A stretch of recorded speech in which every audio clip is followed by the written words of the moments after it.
Welcome to the 97th episode of Kanga Crypto News, your weekly briefing for crisp, dependable updates from the crypto world. I am Kuba, here to bring you the latest developments and the stories that matter the most. Before we begin, a quick note. Everything you hear on Kanga Crypto News is researched and prepared by expert Kanga analysts using reliable sources only, but this is not an investment advice. We release new episodes every Friday. To stay on top of the most important moves in crypto, subscribe to the channel and tap the notification bell so you never miss an important update. And now, let's get into it.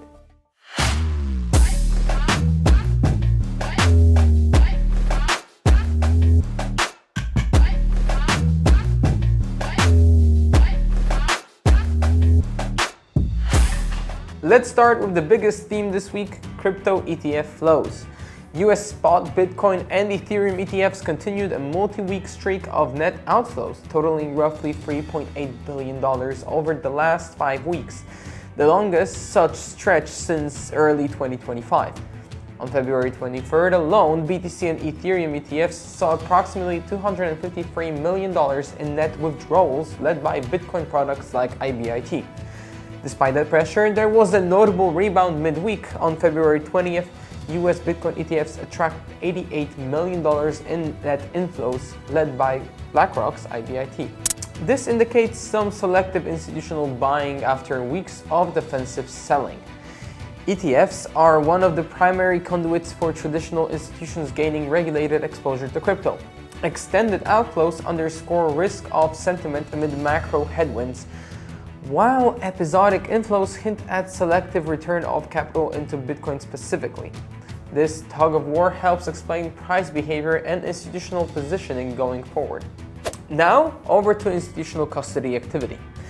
Asset manager BlackRock transferred about $270 million in Bitcoin and Ethereum to Coinbase Prime this week, coinciding with broader ETF outflows. Of that, roughly $115 million was newly deposited BTC and Ethereum earmarked for regulated custody, underlining that institutions are continuing to park digital assets in regulated environments even amid shifting ETF flows.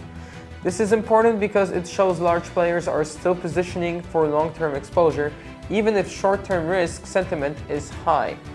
Regulated custody via Coinbase Prime helps institutions balance compliance and market access. Turning to markets, Bitcoin traded around $64,000 midweek, pressured by global risk of sentiment across financial markets. Ethereum and XRP also struggled with broader market volatility, with Ethereum lingering below key resistance levels. This ongoing consolidation tells us that while institutional structures remain active, broader confidence is fragile, especially as macro conditions push capital towards safer assets. Now, let's look at XRP.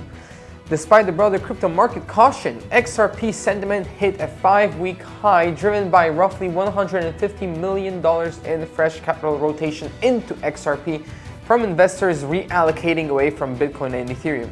This rotation highlights how some allocators are selectively seeking regulated lending and trading opportunities in XRP, potentially seeing it as a differentiated play amid market pressure on BTC and Ethereum. Across the Atlantic, Italian banking giant Intesa Sanpaolo disclosed it held over 82 million euro in crypto-related assets, including Bitcoin ETFs, ARC21 shares, BTC ETF positions, and other sector investments. This formal banking exposure to crypto ETFs and related equities signals traditional finance integration. Banks are beginning to embed digital assets in diversified portfolios. Goldman Sachs CEO David Solomon revealed that he personally holds Bitcoin, describing it as a small but material personal investment.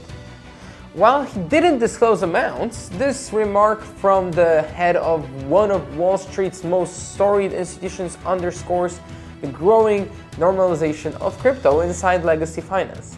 Personal buy-in at leadership levels can influence broader internal strategies over time.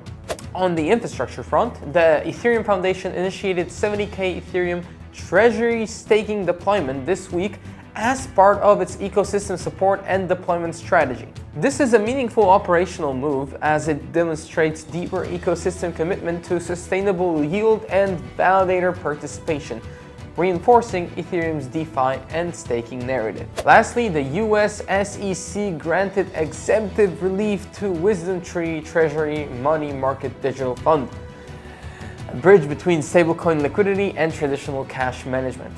Products like this could slowly nudge more capital into regulated digital markets by offering compliant alternatives to traditional money markets. This week was dominated by institutional flow narratives. ETFs are bleeding capital even as pockets of selective rotation and custody positioning emerge. Bitcoin's price languished near critical level bands, sentiment stabilized mildly, and altcoins like XRP saw renewed interest.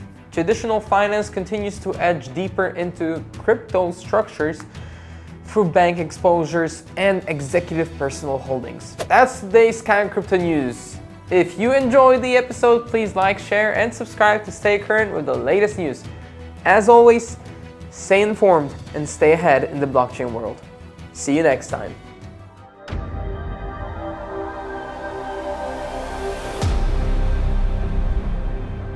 We are Kanga, beyond crypto.